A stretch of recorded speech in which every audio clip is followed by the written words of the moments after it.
Hi guys, it's James from Dirty Finger Racing.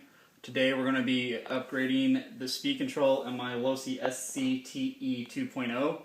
We're basically going from the stock Losi rebadged Mamba Max to a rx8 gen 2.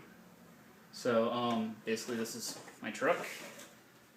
The first thing that we're going to do is we're going to be removing the speed controller. So we'll go ahead and do that. We're going to be doing this video in real time so that way you can see about how long it should take for you to do this install. Pretty much I just got to disconnect these banana plugs. Already removed the sensor wire. And now then we just got to pull out this. I actually use Velcro, so it's easily removable and replaceable. Over here on the receiver, we've got to pull out the throttle wire, and so it's going to be the one on top for the Spectrum SR201. Basically, you just got to get a hold of it, wiggle it back and forth, and then it'll come right out. Undo the twist, and then we're going to get it pulled out. Alright, and now as you can see it is completely removed. Alright, the next thing that we're going to do is we're going to go ahead and reach over here and turn on the soldering iron, so that way you can go ahead and get it hot while we're planning out how we're going to run our wires. Basically, as you see, I haven't installed any Velcro on here yet, so that way we can go ahead and just stick it in and kind of get the idea of what our options are as to how we're going to run the wires. Really, whenever you install it, you want to make sure, one, that you're not going to have too many kinks or too many hard bends down here on your soldering post. And you also want to make sure that you're going to have these two buttons right here accessible, as it's a way of tuning the speed controller without having to use the hot wire. So basically what I'm thinking is, for my setup, the best bet is to go ahead and install it to where the posts are on the inside, because when I try to put it this way, it's basically kind of pinching on it, and only the back bottom corner is going to be sitting on the Velcro. So, alright, now that we kind of got the idea of how it's going to sit, we're going to take the wires that we're going to use and make sure that they will run. Like I said before, I use banana plugs. This just makes it a lot more convenient to be able to pull the motor for maintenance. I mean, at some point every motor is going to need maintenance. So basically you just want to make sure that you can take your wires and stick them in, and then that they're going to reach. These wires that I have right here, they've already got the female banana plugs on them. I did these for another project and didn't actually have to use them. I'm going to be using the supplied wires from Tekin. They're 12 gauge and silicone covered for the battery post. So really I don't need the white wire, it's just going to be an extra one for me. And then my batteries, they come installed where they're back here, and then run them all the way forward. And then I use Dean's connectors.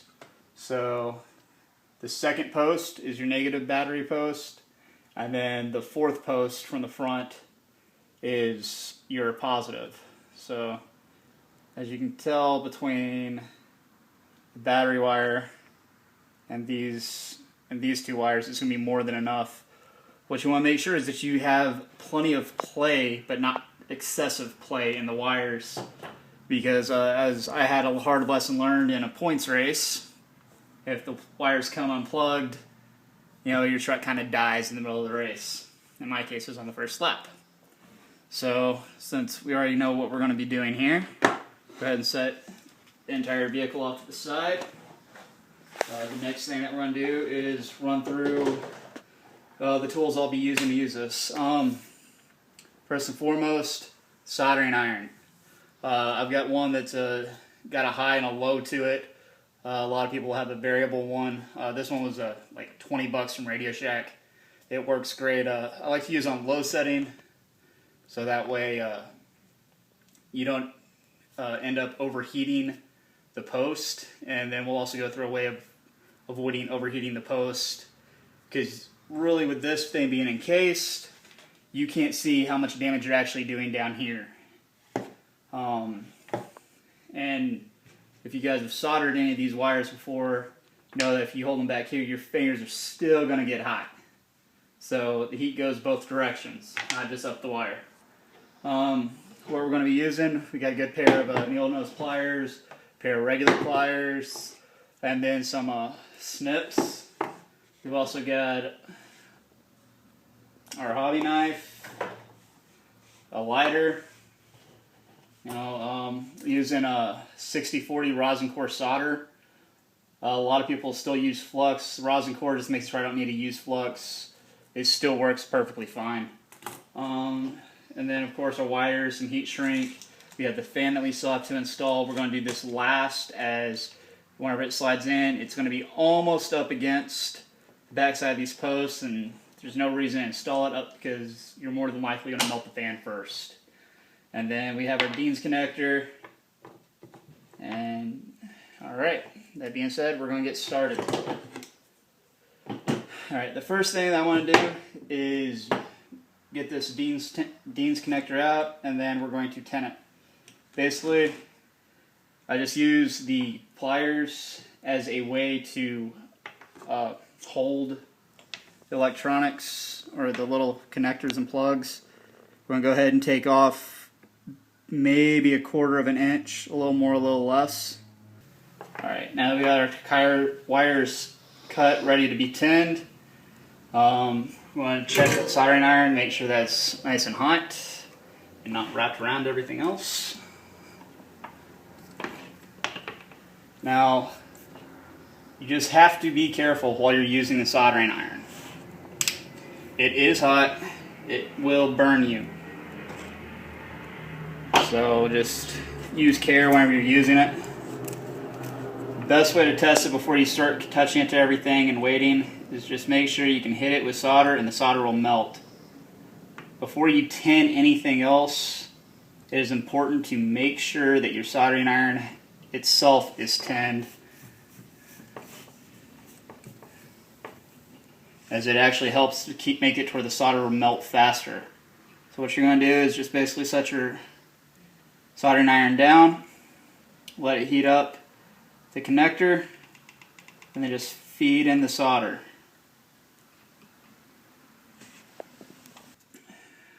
Now then, we're done tinning the connector itself. Go ahead and just set that off to the side. And then all we have left to do is go ahead and get these wires tinned up so that we can make our connection.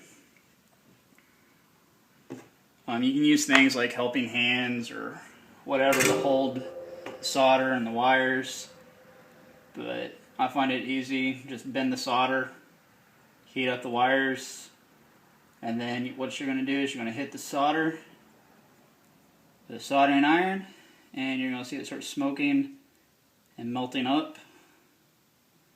So now then you've got solder on the wire.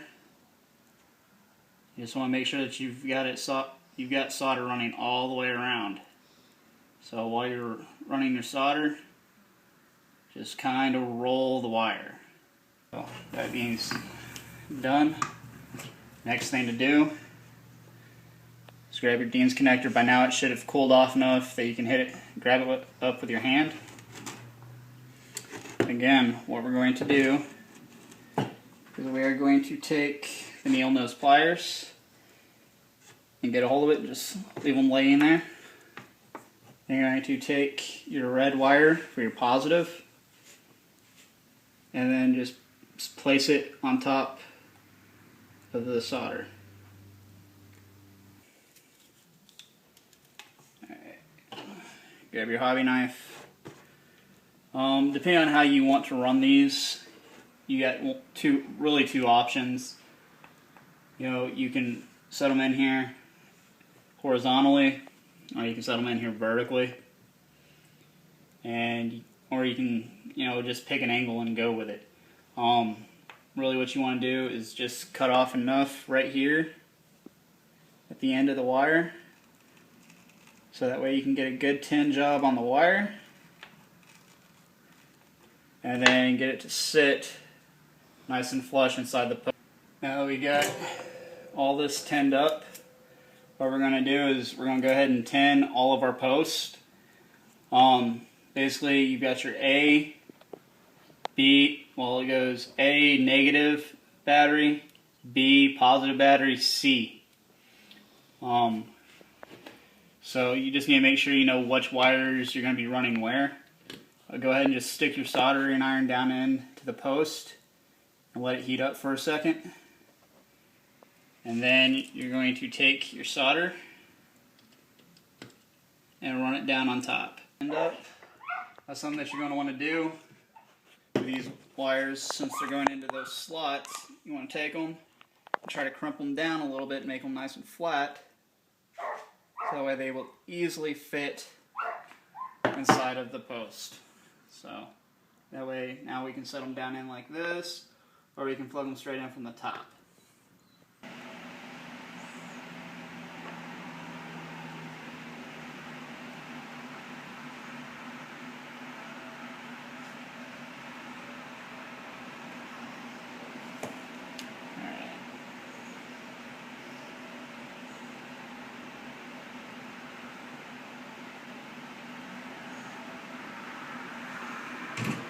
While that solder is still soft, you're going to have to go ahead and pinch it.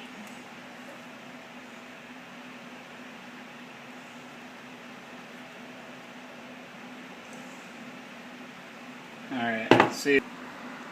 So then go ahead and get everything set.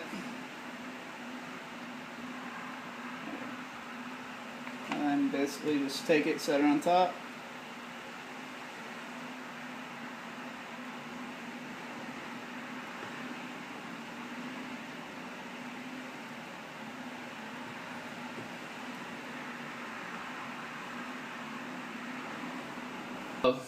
Basically all we got left right now is to hook up the sensor wire. Go ahead and get it started. Press down in on both sides, so that way you get a good connection.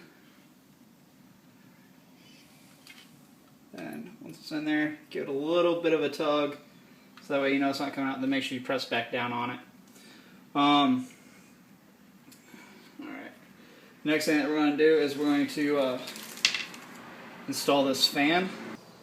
Now then, that is how you install the rx8. The only things that are left to do at this point are plug in the battery and then go through the calibration procedures for your controller. Oh,